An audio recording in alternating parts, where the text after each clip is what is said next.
A game.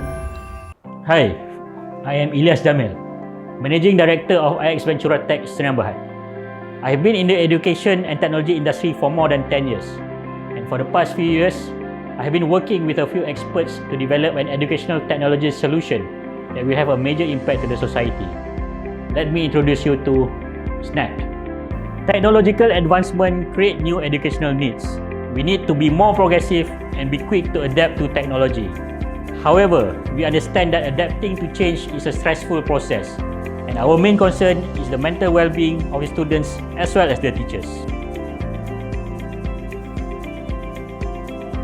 We want to ensure that no one drops out of school and no one is left behind in education.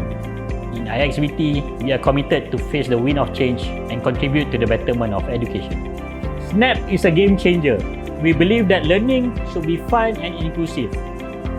From pen and paper to snap and submit. School tasks are now effortless with Snap. How easy is that? We can enhance digital literacy while combining the best of both online and offline schooling. We want to make sure that no one is marginalized. That's why we are here offering free subscriptions to our users. Snap is the first online learning platform that integrates mobile game with online learning. Imagine how exciting it is for the students to do homework and their marks can be used as points to play a simulation game called Game Ed. This game encourages collaboration and peer support. We are confident that our solution is socially impactful because of our awareness to educate the future and innovate for the children. Gamification in education is the way forward. Our education is our future. Bring your A game.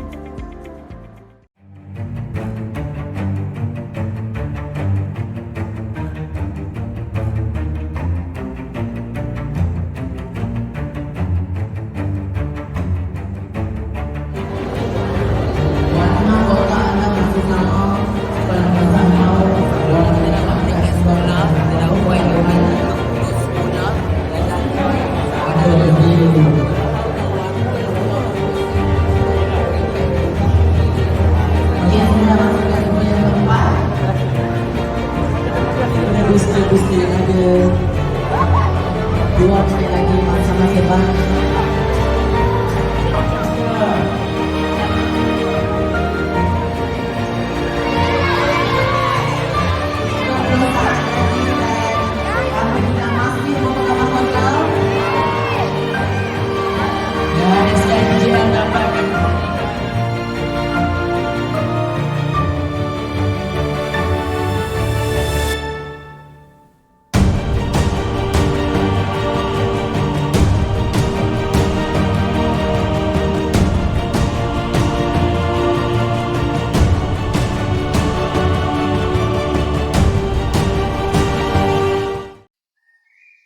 Bismillahirrahmanirrahim. Alhamdulillahi rabbil alamin. Wassalatu wassalamu ala sayyidina Muhammad wa ala alihi wa ashabihi ajma'in. Allahumma ighfir lana dhunubana wal ikhwanina alladhina sabaquna bil iman wa la taj'al fi qulubina ghillan lil ladhina amanu. Rabbana innaka ra'ufur rahim. Ya Allah, Ya Rahman, Ya Rahim, sesungguhnya kami melahirkan rasa kesyukuran di atas kurniaan-Mu yang tidak ternilai. Jadikanlah kami hamba-hamba-Mu yang sentiasa bersyukur di atas nikmat yang melimpah ruah kepada kami. Kami juga amat bersyukur kerana dapat berada dalam satu majlis ilmu yang sangat bermanfaat ini, iaitu Snap Ed Chuping Valley Accelerator Educational Program 2022. Ya Fattah, Ya Alim, sesungguhnya Engkau Maha mengetahui bahawa kami di sini ingin menimba ilmu-Mu yang sangat luas bagi mengembangkan potensi kami sebagai hamba-Mu yang Engkau redai. Justru berkati, rahmati dan mudahkanlah urusan program kami ini, Ya Allah. Kurniakanlah kepada kami segala ilmu yang bermanfaat. Sinarilah hati-hati kami dengan cahaya dan hidayah-Mu. Semoga dengannya kami mudah menerima dan menghayati serta mengamalkannya. Ya Dzal Jalali wal Ikram, kurniakanlah kepada kami kesihatan anggota kecergasan minda, ketenangan jiwa, kekuatan semangat. Semoga dengannya kami mampu mendepani cabaran, berdaya saing dan mampu mengangkat martabat diri, keluarga, organisasi, masyarakat dan negara kami. Rabbana atina fid dunya hasanah wa fil akhirati hasanah wa qina adzaban nar. Wa sallallahu ala sayyidina Muhammad wa ala alihi wa sahbihi wa sallam. Walhamdulillahi rabbil alamin.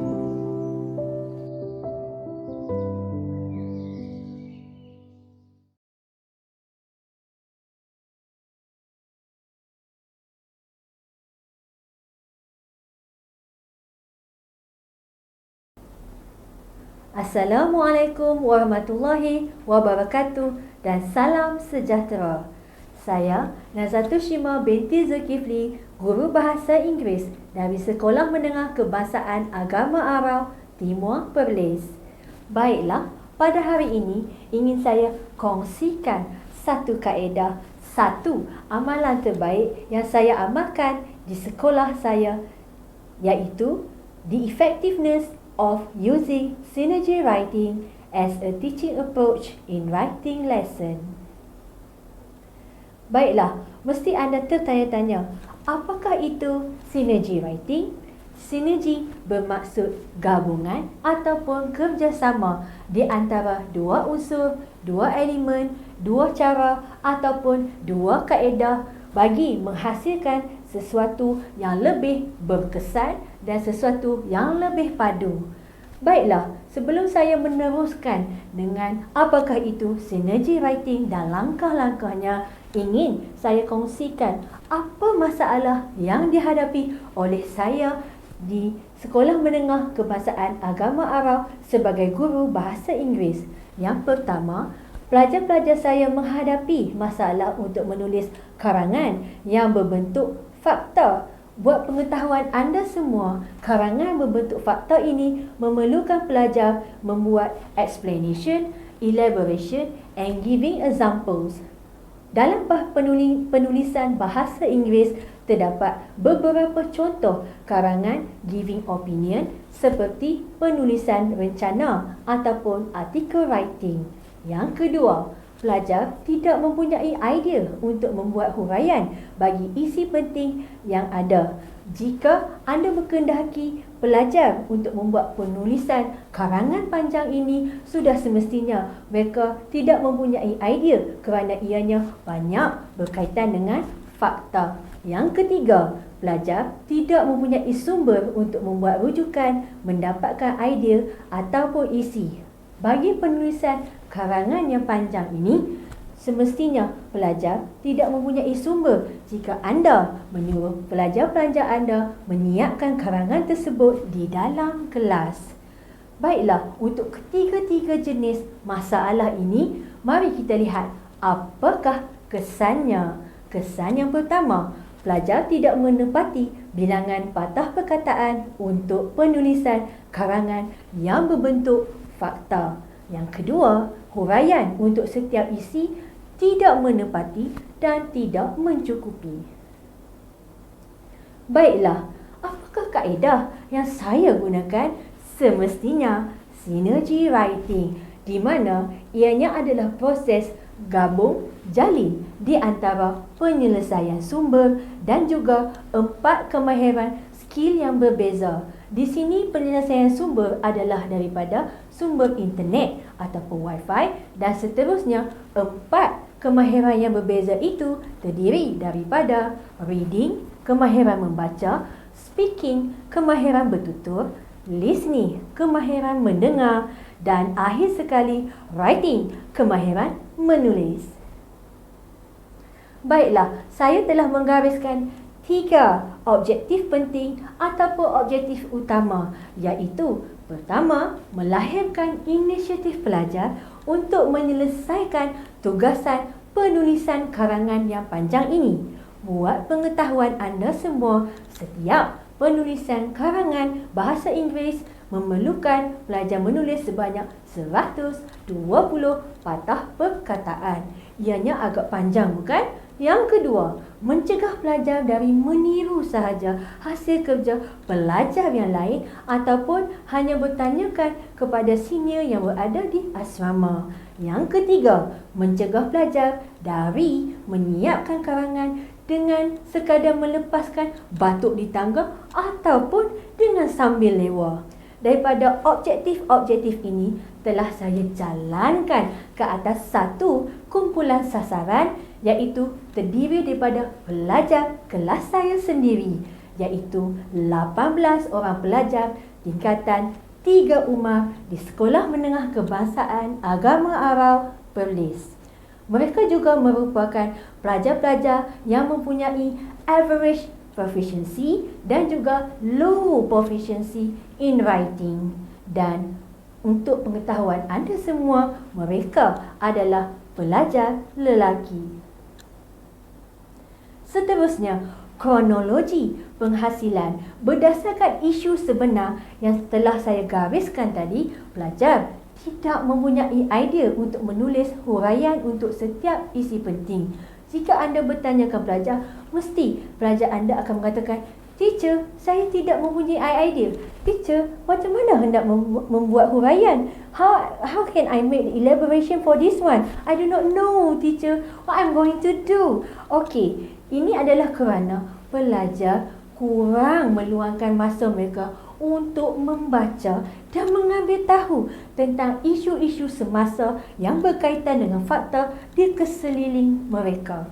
Dan seterusnya, ingin saya berikan satu contoh soalan di mana in your class you have been talking about saving the environment. In about 120 words, write a story about ways people can save the environment. You may use the notes below to help you. Baiklah, di sini ada 6 isi penting. Yang pertama, plant more trees. Use email instead of paper and change your bills to e-billing. Take public transport. Switch off electrical appliances when not in use. Recycle your things. And the last point is limit use of disposable products. Ingat ya, ada 6 isi penting. Baiklah, mari kita tengok 6 langkah mudah pelaksanaan synergy writing. Langkah yang pertama, saya bahagikan pelajar-pelajar saya kepada 6 kumpulan. Kenapa 6 kumpulan ya? Bukan 5, bukan 4 kumpulan. Baiklah, seperti soalan yang saya berikan tadi, terdapat 6 isi, bukan?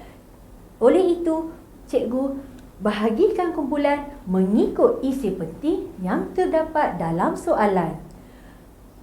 Dan guru hendaklah memberi setiap isi penting itu kepada kumpulan masing-masing. Sebagai contoh, kumpulan 1, plant more trees.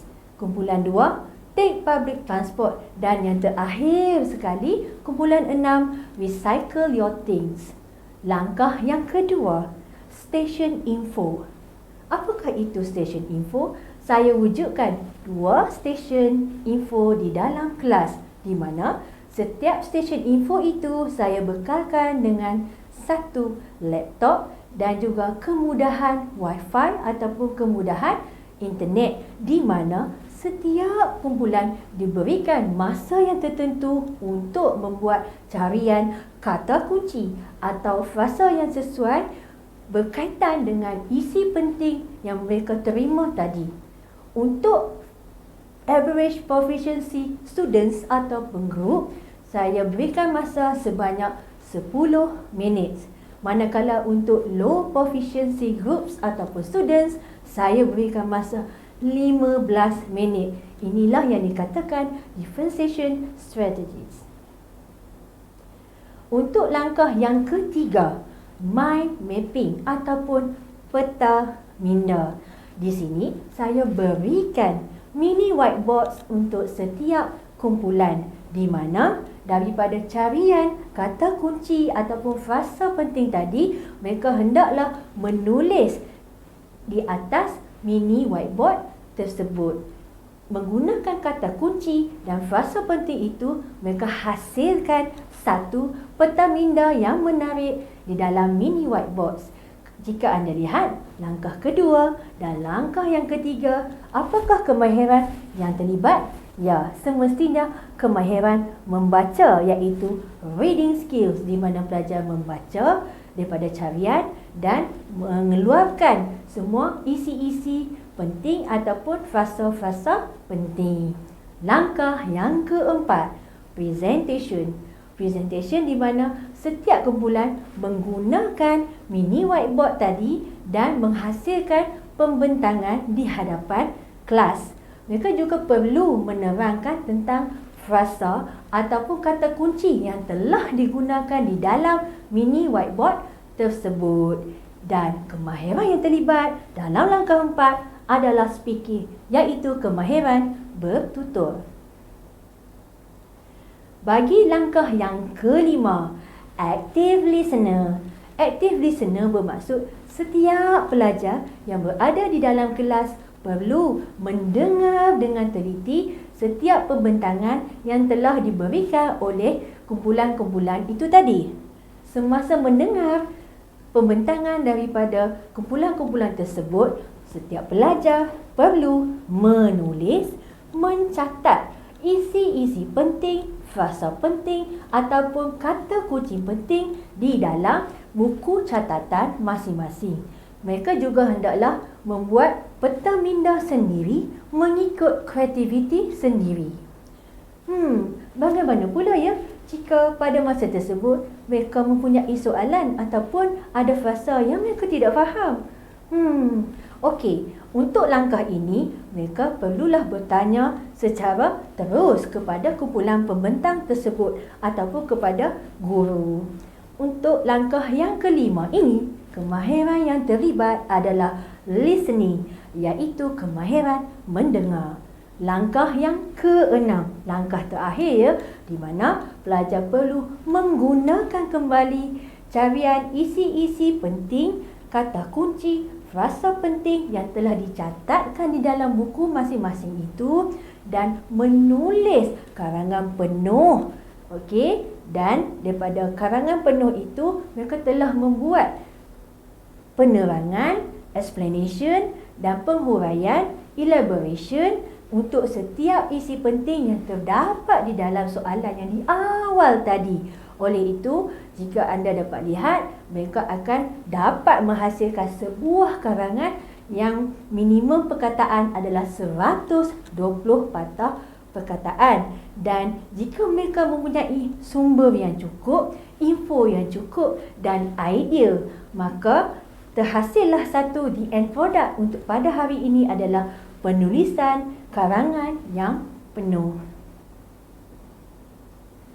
Okey, di sini jika anda dapat lihat impak ataupun hasil yang dapat saya tunjukkan kepada anda semua daripada pelajar-pelajar kelas saya sendiri, iaitu jika anda dapat lihat seperti yang berada di layar skrin ini, pelajar mampu menghasilkan karangan panjang yang mengkehendaki mereka menulis sebanyak 120 patah perkataan.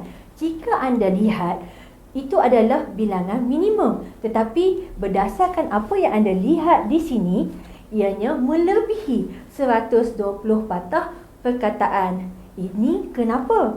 Sebab terdapat sumber yang cukup untuk mereka menghuraikan dan untuk mereka menerangkan setiap isi penting yang berada di dalam soalan.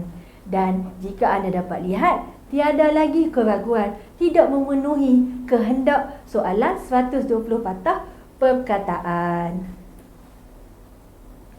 Baiklah, refleksi dan hasil kajian pada hari ini ingin saya kongsikan bahawa jika anda dapat lihat, masalah, kekurangan patah perkataan dan idea dapat diselesaikan. Jika sebelum ini, cikgu, saya tak ada idea, macam mana nak buat? Oh, tidak lagi. Sekarang sudah ada penyelesaiannya. Dan kedua, pendekatan dapatan maklumat semudah di hujung jari, di mana dalam keadaan serba moden ini, serba canggih ini, kita dapati ada banyak kemudahan internet dan kemudahan wifi. Dan seterusnya, bagaikan serampang dua mata, Kenapa saya katakan serampang dua mata? Kerana di sebalik penghasilan sebuah karangan itu, walaupun ianya karangan panjang, tetapi ia melibatkan 4 kemahiran, iaitu membaca, mendengar, bertutur dan menulis. Di keempat-empat skill ini, secara tidak langsung, kita melatih pelajar, melahirkan keyakinan belajar untuk mengaplikasikan keempat-empat kemahiran ini yang digunakan dalam satu penulisan karangan. Itu sudah bagus, bukan? Baiklah, alhamdulillah semua pelajar dapat menulis dan menghuraikan isi-isi utama ini dengan baik dan menepati kehendak patah soalan yang dikehendaki. Sekian dahulu saja perkongsian saya pada hari ini. Baiklah, kaedah itu, amalan terbaik itu memang berkesan kepada pelajar-pelajar saya di sekolah saya, iaitu Sekolah Menengah Kebahasaan Agama Arau. Tetapi ianya tidak mustahil. Ia juga boleh berkesan untuk anda semua. Sekian dulu. Assalamualaikum warahmatullahi wabarakatuh.